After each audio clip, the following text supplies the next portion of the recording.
श्री राम 14 वर्ष के वनवास में से 12 साल रुके थे चित्रकूट में। इसके बाद 2 साल में सीता हरण और रावण का वध हुआ। आज 10 अप्रैल रामनवमी है। त्रेता युग में राजा दशरथ के यहाँ भगवान विष्णु के 7वें अवतार श्री राम का जन्म हुआ। श्री राम और सीता के विवाह के कुछ दिन तो उन्हें राजा बनाने की घोषणा कर चुके थे। राज्याभिषेक से ठीक पहले कैकेयी ने दशरथ से अपने 2 वर मांग लिए, श्री राम को वनवास और भरत को राज्य। इसके बाद श्री राम सीता और लक्ष्मण के साथ वनवास के लिए चल दिए थे। वनवास 14 वर्षों का था। इसमें से करीब 12 वर्ष उन्होंने चित्रकूट में ही निवास किया, लेकिन इसके बाद वे चित्रकूट से पंचवटी पहुँचे। पंचवटी से सीता का हरण हो गया। इसके बाद सीता जी की खोज और रावण वध हुआ। इन सब में करीब 2 वर्षों का समय लगा था। वनवास जाते समय श्री राम, लक्ष्मण और सीता अयोध्या में सुमंत्र के रथ में बैठकर निकले थे। सबसे पहले उन्होंने तमसा नदी पार की। के बाद श्रृंगवेरपुर से गंगा नदी पार करते हुए वे प्रयागराज पहुँचे थे। प्रयागराज से आगे बढ़ते हुए वे यमुना नदी पार करते हुए वाल्मीकि आश्रम पहुँचे। इसके बाद वे चित्रकूट पहुँचे थे। अयोध्या से चित्रकूट की दूरी करीब 270 किलोमीटर है। इस यात्रा में करीब 140 किलोमीटर की यात्रा सुमंत्र के रथ से और इसके बाद पैदल चलकर चित्रकूट पहुँचे। चित्रकूट से अमरकंटक। श्री राम, लक्ष्मण और सीता ने करीब 12 वर्ष चित्रकूट में ही निवास किया था। चित्रकूट के बाद ये तीनों अनुसुआ के आश्रम पहुँचे थे। यहाँ से टिकरिया, सरभंगा आश्रम, सुतिष्यन आश्रम, अमरपाटन, गोरसरी घाट, मानकई आश्रम, सारंगपुर होते हुए अमरकंटक थे। चित्रकूट से अमरकंटक की यात्रा करीब 380 किलोमीटर की थी। अमरकंटक के बाद श्री राम, लक्ष्मण और सीता पंचवटी की ओर चल दिए।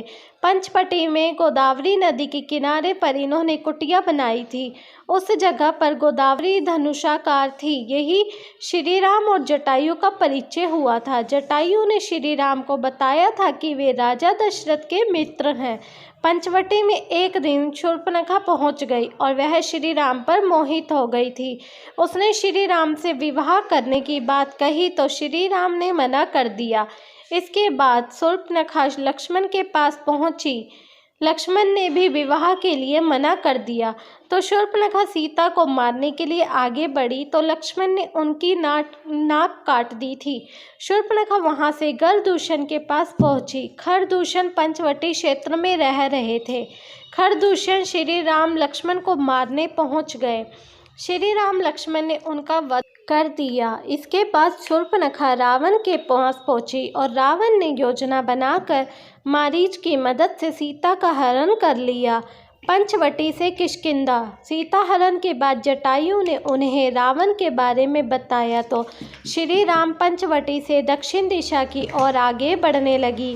पंचवटी से करीब 1255 किलोमीटर की यात्रा करने के बाद श्री राम दक्षिण दिशा में किष्किंधा राज्य पहुँचे थे। उस समय किष्किंधा ईश्वर से 25 किलोमीटर दूर ऋष्यमुख पर्वत पर स्थित थी। हनुमान जी ने श्री राम ने पहली मुलाकात में पूछा था कि आप पंपा नदी किनारे क्यों घूम रहे हैं। वर्तमान में पंपा नदी शबरी आश्रम में अयप्पा स्वामी मंदिर से करीब 4 से 5 किलोमीटर दूर है। इससे स्पष्ट है कि किष्किंधा नगरी दक्षिण दिशा में पंपा नदी के पास ही थी। किष्किंधा से लंका। किष्किंधा में श्री राम ने बाली को मारकर सुग्रीव को राजा बना दिया था। इसके बाद सुग्रीव ने चारों दिशाओं में सीता की खोज में वानर सेना भेजी थी। दक्षिण दिशा में हनुमान जी, अंगद, जामवंत, नल, नील आदि वानरों को भेजा था। दक्षिणा दिशा में हनुमान जी की भेंट संपाति नाम की गीध से हुई। संपाति ने इन्हें सीता के बारे में बताया कि सीता समुंदर में 100 योजन दूर स्थित लंका में है। हनुमान जी लंका पहुंचते हैं और सीता की खोज करके श्री राम के पास किष्किंधा आते हैं। इसके बाद श्री वानर सेना के साथ दक्षिणी दिशा में समुद्र तट पर पहुंचते हैं। यहाँ नल, नील की मदद से समुद्र पर पुल बांधकर श्री राम के साथ लंका पहुंच जाते हैं। लंका में श्री राम ने रावण का वध करके मुक्त कराया। इसके बाद श्री राम पुष्यक विमान में अयोध्या लौट आते हैं। जय श्री राम।